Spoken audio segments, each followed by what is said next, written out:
안녕하십니까. 어미양자홀 우주론 프로 30번. 범고래가 사람을 해치지 않는 이유. 이거 사람이 수영을 하고 있습니다. 범고래 3마리가 쫓아가고 있네요. 이거 잡아먹기 위해서 쫓아가는 게 아니고, 엉아, 같이 놀아. 같이 놀자. 라고 쫓아가는 겁니다. 아니, 이거는 먹이잖아요, 먹이. 절대 안 해쳐요. 역시 범고래 4마리랑 사람이 같이 수영을 하고 있습니다. 범고래가 도대체 왜 이렇게 사람을 해치지 않고 친화적이냐. 자, 범고래의 특성. 보노보노 침팬치가 IQ가 120이랍니다. 믿지는 못하겠는데 뭐 그렇다고 하니까. 범고래 IQ가 두 번째로 높네요. IQ가 90이라고 합니다. IQ 90이면 유치원? 뭐 한 5살? 5살 정도 IQ네요. 돌고래 80, 코끼리가 70, 돼지가 65, 개가 60. 돼지가 개보다 더 똘똘합니다. 범고래 IQ가 상당히 높다. 범고래가 지능적으로 가장 포악한 생물이 범고래입니다. 범고래 다큐멘터리를 딱 보면은 엄청 포악해요, 얘가. 지능적으로. 막 깡패요, 깡패. 남봉꾼. 바다의 최강자. 바다의 깡패요, 깡패. 완전히. 그런데 어떻게 사람하고는 이렇게 친하게 지내려고 하는지. 야생 범고래에게 사람이 잡아먹힌 사건은 단 한 번도 보고된 적이 없다.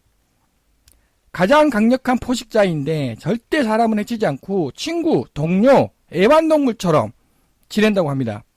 인간과 잘 지내고 싶어서, 친해지고 싶어서 안달난 것처럼 행동을 한다고 합니다. 이게 뭐 안달난 것처럼 행동을 한다. 참 이해가 불가능한 현상이죠, 지금. 근데 이제 모든 고래 종류들이 사람을 공격하지 않는다고 합니다.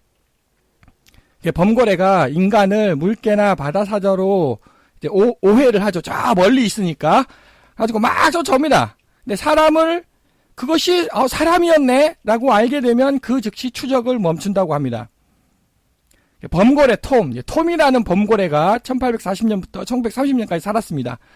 그 지역에. 근데 이제 고래잡이를 하는데 고래잡이 업체에게 고래의 위치를 알려주고 또 그 고래 잡는 거에 동참을 한다고 합니다. 가지고 이제 그 지방에 그 명물이 돼가지고 이제 그 기념비도 있죠. 톰 기념비. 야, 그거 참 신기합니다. 범고래가 익사의 위기에 처한 사람을 구합니다. 범고래가 상어에게 공격받은 사람을 구합니다. 어부의 그물을 이제 털어먹죠. 그리고 어부도 도와주고 또 장난도 치고. 어떻게 깡패인데, 바다에 분명 깡패인데 이렇게 사람과 친해지고 싶어서 안달이 났냐. 참 이해할 수가 없는 거죠. 그래서 범고래가 사람을 왜 해치지 않냐 가설이 있습니다. 부모에게 배운 먹잇감만 먹는다. 사람은 안 배웠기 때문에 사람은 먹잇감이 아니다라고 이제 배웠다는 거죠. 근데 범고래는 깡패입니다. 깡패. 무조건 먹고 봅니다. 뭐든지 무조건 먹고 본다. 이게 틀린 거죠. 사회설. 범고래의 사회성 및 문화성 때문에 범고래가 집단 생활을 하면 뭐 코끼리보다 더 사회성이 훨씬 더 강합니다. 근데 이것도 역시 말이 안 되죠. 인간을 처음 봤다면, 그죠? 바다에서 막 범고래들이 헤엄치고 있습니다. 그 인간을 몇 번이나 봤겠습니까? 근데 처음 본 인간조차에게도 아주 친구가 되고 싶어서 안달이 났다는 거죠. 이거는 사회성, 문화성 때문이 아니라는 겁니다. 처음 봤으면 당연히 무조건 먹고 봐야죠. 이거 틀렸다. 학습설. 과거 대량 학살 당했던 기억의 학습. 로마 시대 때 범고래들이 대량으로 학살을 당했고, 그 다음에 또 미 해군, 항공모함하고 한판 붙었습니다. 범고래하고. 그래서 범고래들이 완전히 아작이 났죠. 학살을 당했죠. 그러면은 인간을 두려워해야 될 거 아닙니까? 근데 왜 이렇게 친구가 되고 싶어서 안달이 났냐는 거죠. 그 어떠한 것도 지금 범고래가 도대체 왜 사람을 해치지 않냐 설명을 못하고 있습니다. 자, 어미양자홀 우주론에서 범고래의 영혼은 범고래의 지능이죠. 사후 세상에서의 윤회 조각이다. 바로 전 동영상에서 이제 사후세계 임사체험, 전생체험, 시뮬레이션 우주론에 대해서 제가 설명을 해본 바가 있고요. 그 시뮬레이션을 통과하지 못하면 이제 꿈이죠.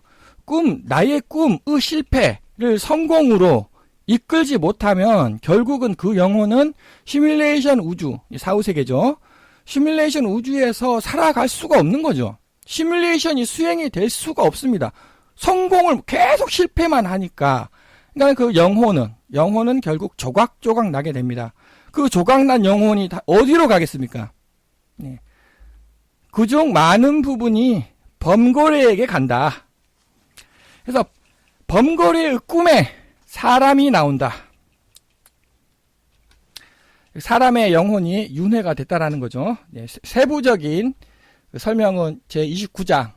왜 이런 현상이 나타나는가? 29장에서 제가 세부적으로 설명을 하고 있습니다.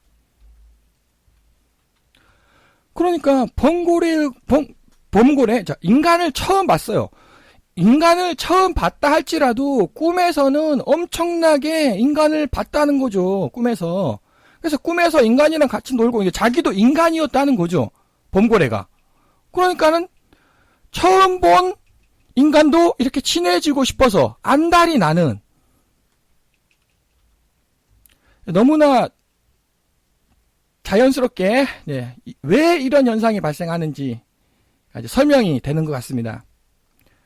그래서 이제 사람을 한 번도 본 적이 없는 범고래, 그러니까 바다에서 확률적으로 사람을 볼 수가 없는 거죠. 그 대양, 태평양, 뭐 대서양 한복판에서 사람을 어떻게 봅니까? 사람을 한 번도 본 적이 없어요. 그럼 사람이 어떻게 생겼는지 모를 거 아닙니까? 그러면은 무조건 먹고 봐야죠.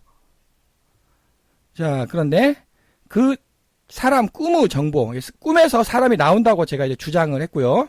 그건 윤회 때문에. 그 사람 꿈의 정보를 어디서 어떻게 얻었냐? 왜? 사람을 한 번도 본 적이 없는데 그 꿈의 정보를, 사람 꿈의 정보를 어떻게 얻었습니까? 네, 이렇게 시뮬레이션 우주 혹은 사후 세상에서 조각난 사람 영혼의 윤회 조각 났습니다. 그 중에 일부가 범고래가 아주 그 캐치를 잘한다는 거죠.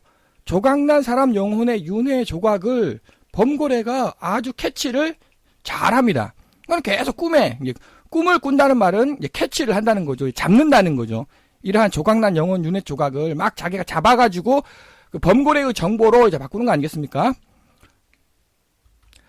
자, 그래서 결론적으로 이게 시뮬레이션 우주가 존재한다.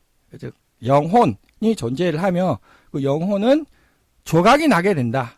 꿈을 시뮬레이션을 계속 실패하게 되면은 그 시뮬레이션 세상에서 잊지를 못하는 거죠. 그러면은 죽는다 아니겠습니까? 근데 영혼이 죽는다. 네, 그건 좀 이상한 것 같고 영혼이 조각난다. 네, 그게 맞는 단어인 것 같습니다. 그래서 범고래가 사람을 왜 해치지 않냐? 네, 범고래의 꿈에 사람이 나오기 때문이다. 네, 장시간 시청해 주셔서 감사드립니다.